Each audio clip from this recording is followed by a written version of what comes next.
तोसा news में आपको ले चलते हैं कलमा चौक तोसा में, जहां म्यूनसिपल कमेटी के डेली वेजेस और निकाले गए मुलाजमीन ने शदीद एहतजाज किया। यहाँ मौजूद रहे हमारे रिपोर्टर गुलाम अब्बास, जिनके मुताबिक मुलाजमीन का कहना था कई माह से तनख्वाहें नहीं मिली, जिसकी वजह से घरों में अब फाके होने लगे हैं। यही हाल रहा तो हम खुदकशी पर मजबूर हो जाएंगे। ना सिर्फ निकाले गए मुलाजमीन को बहाल किया जाए बल्कि मुलाजमीन को स्पेशल अलाउंस भी दिया जाए। आइए आपको दिखाते हैं गुलाम अब्बास की ये रिपोर्ट। पूरे पंजाब में गवर्नमेंट ऑफ पाकिस्तान ने एक स्पेशल अलाउंस 25% तमाम मुलाजमीन के लिए लागू किया है और फिर पंजाब गवर्नमेंट ने भी उसे अडॉप्ट किया, उसे लागू किया।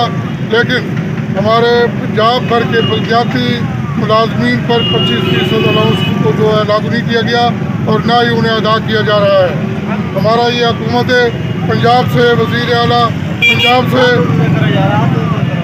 ये मुतालबा है, सेक्रेटरी लोकल गवर्नमेंट से ये मुतालबा है कि फौरी तौर पर ये 25% स्पेशल बलदियाती मुलाजमीन, मुस्तकिल बलदियाती मुलाजमीन पर ये लागू करके फौरी तौर पर 1 जून से इसकी अदायगी की जाए। तोसा से और चीफ ऑफिसर म्यूनसिपल कमेटी तोसा से ये अपील करते हैं कि बिल और अदालती हुक्म पर अमल दरामद करते हुए इन्हें नौकरी पर दोबारा बहाल किया जाए और इसी तरह से पूरे पंजाब में बलदियात के मुलाजमीन को, PMS के मुलाजमीन को, म्यूनसिपल कमेटी के मुलाजमीन को, तहसील कौंसिल के मुलाजमीन को जो 25% अलाउंस बढ़ा है वो 25% अलाउंस नहीं दिया जा रहा।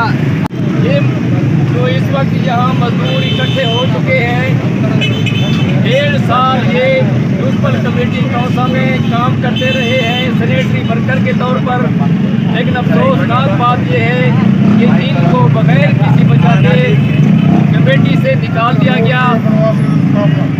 हमारे वज़ीर आज़म इमरान खान साहब कहते थे कि